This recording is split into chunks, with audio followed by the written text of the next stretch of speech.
الحمد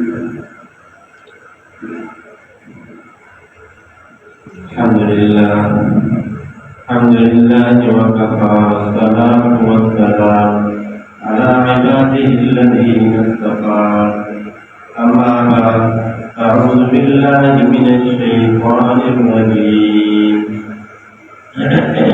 بسم الله الرحمن الرحيم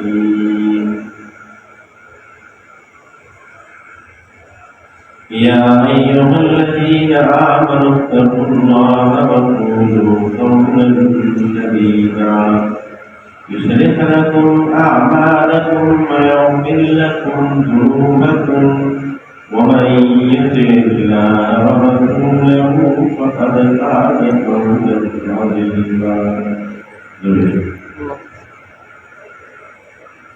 اللهم صل على سيدنا محمد وعلى آل سيدنا محمد وبارك وسلم.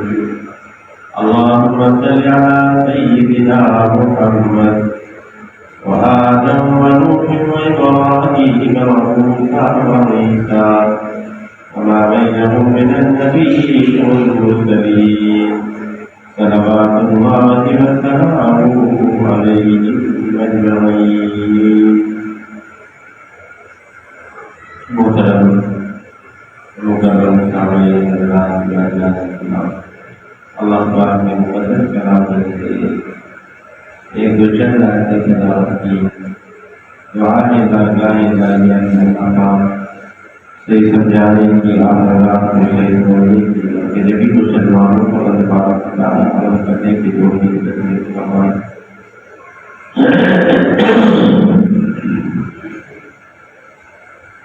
اللہ تبارک و تعالیٰ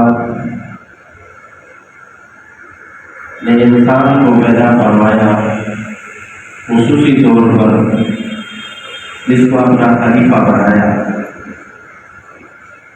اپنا قائد بنایا انسان کو. جبکہ فرشتوں نے اعتراض کیا، فرشتے کہنے لگے وَإِذْ قَالَ رَبُّكَ لِلْمَلَائِكَةِ انی جاعل فی الارض خلیفہ. جب اللہ تبارک و تعالیٰ نے فرمایا فرشتوں سے کہ میں زمین میں اپنا ایک قائد بنانے والا ہوں، قالوا أتجعل فیہا من یفسد فیہا ویسفک الدماء. کہنے لگے اے پروردگار، آپ زمین میں ایسی مخلوق پیدا کرنا چاہتے ہیں جو جا کر کے خون ریزی کرے، فساد برپا کرے. وَنَحْنُ نُسَبِّحُ بِحَمْدِكَ وَنُقَدِّسُ لَكَ. ہم تو آپ کی تعریف کرتے ہیں، تقدیس اور تحمید بیان کرتے ہیں، آپ کی بزرگی بیان کرتے ہیں. در پردہ وہ چاہ رہے تھے زبان حال سے نہیں، زبان حال سے. ان کا مطلب یہ تھا کہنے کا کہ ہم اس کے زیادہ لائق ہونے چاہیے کہ ہم سے تو گناہ بھی نہیں ہوتا ہے. اور معلوم یہ ہوتا ہے کہ اس سے پہلے ان کو بتایا گیا تھا کہ انسان ذات گناہ بھی کرے گی، قتل و غارت بھی کرے گی، نیکی بھی کرے گی. تب تو انہوں نے کہا کہ یہ دنیا جو فساد برپا کرے گی، مطلب ان کو کیا معلوم؟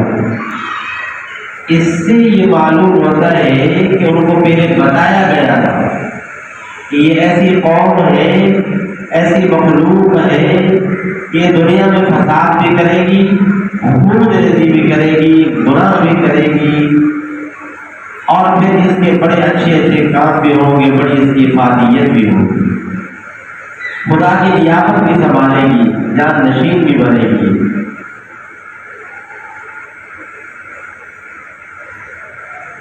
قال انی اعلم ما لا تعلمون. اللہ تبارک و تعالیٰ نے فرمایا تمہیں کیا پتا، میں جانتا ہوں تم نہیں جانتے. کہ اللہ جانتا ہوں تم نہیں جانتے. اچھا جی، بطور امتحان کے فرمایا کہ وَعَلَّمَ آدَمَ الْأَسْمَاءَ كُلَّهَا ثُمَّ عَرَضَهُمْ عَلَى الْمَلَائِكَةِ. اللہ تبارک و تعالیٰ نے تمام فرشتوں کے سامنے حضرت آدم علیہ السلام کے سامنے چیزوں کے نام بتلائے، تو یہ فلاں چیز ہے، یہ فلاں ہے، یہ فلاں ہے، یہ فلاں ہے، فلاں ہے، تمام چیزوں کے نام بتلائے، کل تمام چیز. پھر بطور امتحان کے پیش کیا، پوچھا، فرشتوں سے پوچھا کہ بھائی ہاں بھائی بتاؤ، اب امتحان ہو رہا ہے. پہلے ہم نے بتایا تھا کہ یہ پنکھا ہے، مثال کے طور پر یہ پنکھا ہے، یہ گھڑیال ہے، یہ فلاں، یہ بلب ہے. اب نام بتاؤ. فقال انبئونی باسماء هؤلاء ان کنتم صادقین، اگر تم سچے ہو تو نام تو بتلاؤ. سچے ہو یہ کیسے فرمایا؟ اس کا مطلب یہ ہے کہ ان کے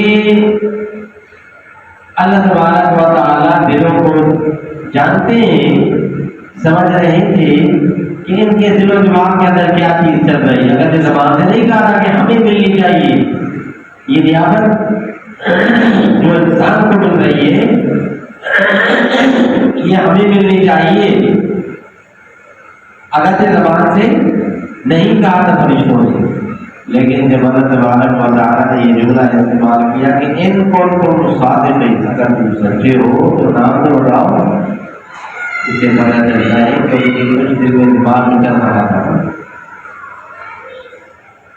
تب تو یہ فرمایا گیا قالوا سبحانك لا علم لنا الا ما علمتنا انك انت العليم الحكيم. کہنے لگے فرشتے پاک ہے تیری ذات، لا علم لنا، ہمیں کوئی علم نہیں، ہمیں کوئی مگر جو تو سکھائے، اور تیری ذات علم والی ہے، حکمت والی ہے. قال یا آدم انبئهم باسمائهم فلما انبأهم باسمائهم قال لم أقل لكم إني أعلم غيب السماوات والأرض وأعلم ما تبدون وما كنتم تكتمون. پھر آدم علیہ السلام کو خطاب کر کے فرمایا آدم بتاؤ جو ہم نے نام بتائے تھے ان چیزوں کے نام ذرا بتاؤ ان کو. آدم علیہ السلام نے سب کے نام بتا دی کہ یہ فلاں ہے، یہ فلاں ہے، یہ فلاں ہے، یہ فلاں. تب فرمایا اللہ تبارک و تعالیٰ کہ کیا ہم نے نہیں کہا کہ ہم جانتے ہیں آسمانوں کی غیب کو بھی، زمین کی غیب کو بھی، ہمیں پتا ہے کہ کس سے کیا کام لینا ہے، ہمیں پتا ہے کہ کس سے کیا کام لینا ہے.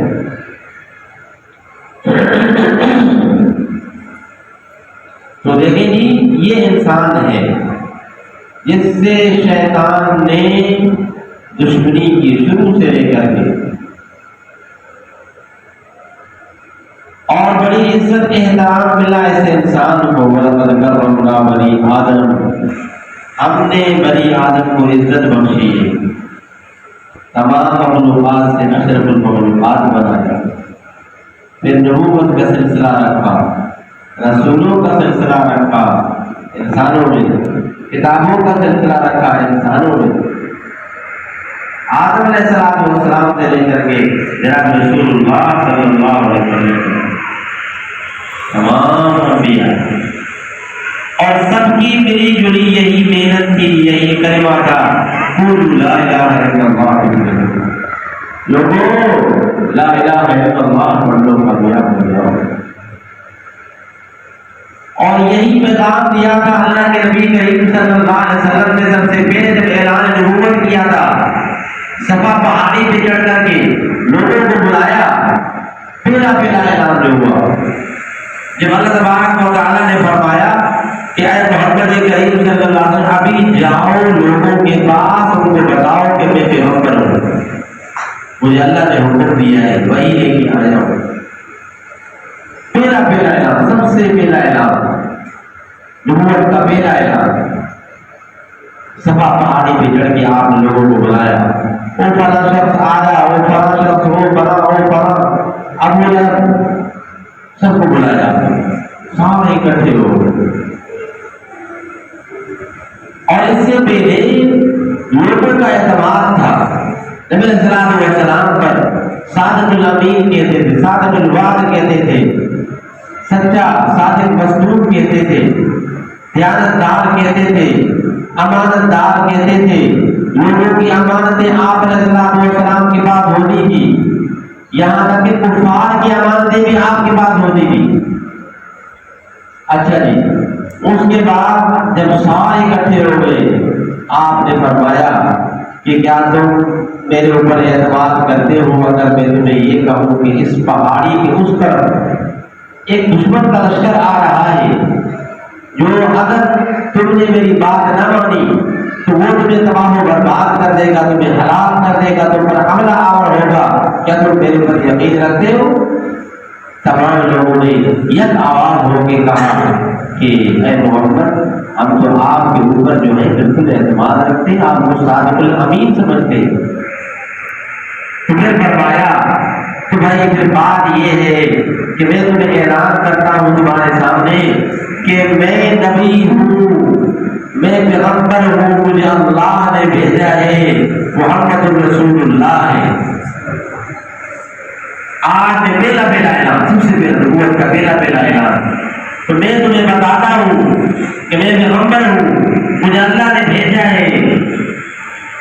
اگر تم ایک اللہ پہ ایمان لاؤ گے اور میری نبوت بلکہ ختم نبوت کے قائل بن جاؤ اور قیامت کا بھی تم اقرار کر لو کہ قیامت بھی ہے، حساب کتاب بھی ہے، اگر تم نے یہ چیز مان لی تو تم ایک بہت بڑے عذاب سے بچ جاؤ گے جو جہنم کی صورت میں، جو خدا کے غضب اور قہر کی صورت میں، انتقام کی صورت میں بہت بڑا عذاب ہے، بہت بڑی ہلاکت ہے، دائمی عذاب ہے۔ اگر تم نے کلمہ نہ پڑھا، اگر تم توحید کا انکار کرتے ہو، نہیں مانتے ہو، تو یاد رکھو بہت بڑی ہلاکت آئے گی۔ مانتے ہو تو اس عذاب سے بچ جاؤ گے۔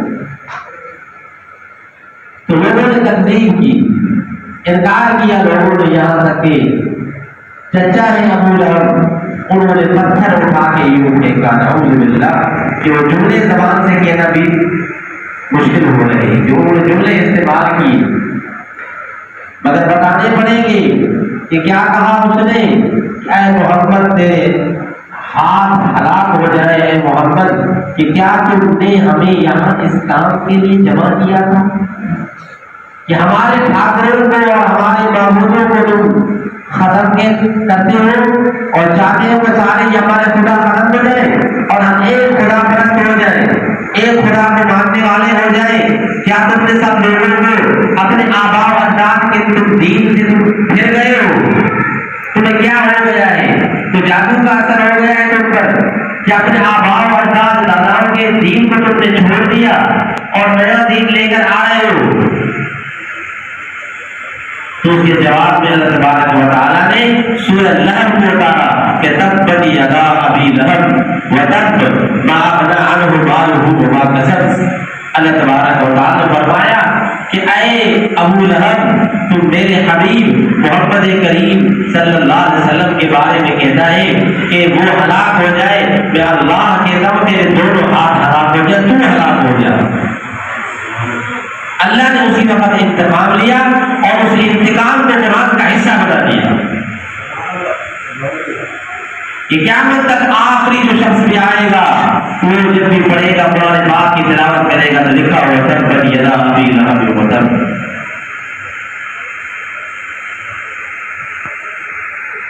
تو عرض یہ رکھا کہ یہ ریاست اور یہ جانشینی، یہ خلافت انسان کو ملی ہے، پھر انسان کی تکریم اور عزت کی گئی، پھر اسی انسان کو نبوت ملی، پھر اس انسان کو نبوت سے ختم نبوت، سب سے جو اللہ کے پاس مقرب اور برگزیدہ انسان تھا، یعنی افضل الانبیاء، امام الانبیاء، رحمت للعالمین محمد کریم صلی اللہ علیہ وسلم، ان کو سب سے زیادہ عزت بخشی، اپنے بعد سب سے زیادہ مرتبہ جو ملا جناب رسول اللہ صلی اللہ علیہ وسلم کو ملا.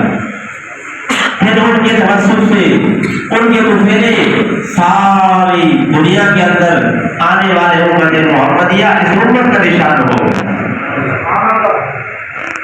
یہ امت مرحومہ امت ہے. پتہ یہ امت کیسے تباہ ہو سکتی ہے؟ اس کے شروعات میں محمد کریم صلی اللہ علیہ وسلم ہو، اس کے بیچ میں امام مہدی ہو، اس کے آخر میں حضرت عیسیٰ علیہ السلام ہو. یہ امت کیسے برباد ہو سکتی؟ ہرگز نہیں ہو سکتی. یہ امت کامیاب امت ہے مجموعی اعتبار سے. جزوی اگر کوئی واقعہ ہو جائے تو الگ بات ہے، کسی عذاب کی صورت میں آ جائے، کسی گناہ کی صورت کی وجہ سے، گناہوں کی وجہ سے تو ایک قبیلہ چلا جائے تو ایک خاندان تباہ ہو جائے، یہ ہو سکتا ہے. لیکن ساری کی ساری امت تباہ و برباد ہو جائے ایسا نہیں ہو سکتا ہے. ہرگز ایسا نہیں ہو سکتا. تو میں نے آیت پڑھی کہ ما خلقت الجن والانس الا لیعبدون یا ایھا الذین آمنوا اتقوا اللہ وقولوا قولا سدیدا، کہ سچ کہو، سچوں کا ساتھ دو، اللہ کی رسی کو مضبوطی سے پکڑو، اسی میں کامیابی ہے. اور جس مقصد کے لیے تمہیں پیدا کیا گیا، عبادت کے لیے، بندگی کے لیے، اللہ کی عبادت کرو، اتفاق میں رہو، اسی سے کامیابی حاصل ہوگی. آج اگر میں کہیں تکلیف ہے، مسلمانوں کو کہیں تکلیف آ رہی ہے، کسی ملک میں جس طرح کے آپ دیکھ رہے ہیں کہ فلسطینی بیچارے ہمارے بھائی، ہماری بہنیں، ہماری مائیں وہ کس تکلیف سے گزر رہی ہیں. آپ روز سنتے ہیں اخباروں میں، اسی طرح جو ہے سوشل میڈیا پہ آپ دیکھ رہے ہیں کہ کس طرح جو ہے ان کو ذبح کیا جا رہا ہے اور کس طرح وہ تکلیف سے گزر رہے ہیں. یہ غیر اتفاقی کی وجہ سے. صحابہ کرام رضوان اللہ تعالی علیہم اجمعین اگر دور ہوتا، ایک لڑکی کی آواز پر، ایک عورت کی بے حرمتی پر محمد بن قاسم کہاں سے آئے؟ دنیا اور تاریخ گواہ ہے اس کی. مسلمان صحابہ کرام کی شہادت اور گواہی جب ہندوستان کو فتح کیا جا رہا تھا، وہاں کے مسلمانوں نے، وہاں کے لوگوں نے مسلمان صحابہ کرام کی شہادت دی، گواہی دی، ان کے اتفاق کی، ان کے ایمان کی، ان کی پاک دامنی کی، ان کے ایمانی غیرت کی. جب ایران کو فتح کیا جا رہا تھا، ایران کے کمانڈروں نے گواہی دی صحابہ کرام کی، مسلمانوں کی. کیسے مسلمان ہیں؟ ایک وقت تھا کہ یہی بیت المقدس کو جب فتح کیا گیا، مسلمان جب پہنچے، صحابہ کرام پہنچے تو کس طرح سمجھا کہ تکبیر کے نعرے گونج رہے تھے. یہ وہ اتفاق تھا، وہ اجتماعیت والی زندگی تھی، یکجہتی تھی. آج وہ چیز ختم ہو چکی ہے، جس کی وجہ سے جا بجا مسلمان تکلیف میں ہیں، ہماری مائیں بہنیں تکلیف میں ہیں. ان کی عزتوں کا تقدس پامال ہو رہا ہے اسی وجہ سے کہ ہماری جو ہے وہ اتفاقی ہے. اور جہاد کو جب سے چھوڑا مسلمان نے، اس وقت سے لے کر کے مسلمان تکلیف میں. اور یہ یہودی عیسائی کو آج کے دشمن تھوڑے ہی، یہ شروع سے لے کر کے دشمن ہے، یہ آج کا نہیں ہے. اگر بالکل اس کو آگے بھیجا جائے تو موسیٰ علیہ السلام کے دور سے لے کر کے، اس سے بھی پہلے، پھر جناب رسول اللہ صلی اللہ علیہ وسلم کے زمانے سے لے کر کے آج تک یہودیت مختلف شکل اور شیپ، اس کے رنگ اور صورتیں اس کی تبدیل ہوتی نہیں، مگر جنس اور حقیقت اس کی وہی. وَلَن تَرْضَىٰ عَنكَ الْيَهُودُ وَلَا النَّصَارَىٰ حَتَّىٰ تَتَّبِعَ مِلَّتَهُمْ، کہ کبھی بھی یہود اور نصارہ آپ سے راضی نہیں ہوگا یہاں تک کہ جب تم ان کی ملت کی پیروی کرو. قرآن کہتا ہے جب تم ان کے تابعدار بن جاؤ، جب تم ان کے غلام بن جاؤ، پھر یہ ہے کہ وہ تمہیں چھوڑے گے، وغیرہ کبھی تمہیں نہیں چھوڑ سکتے.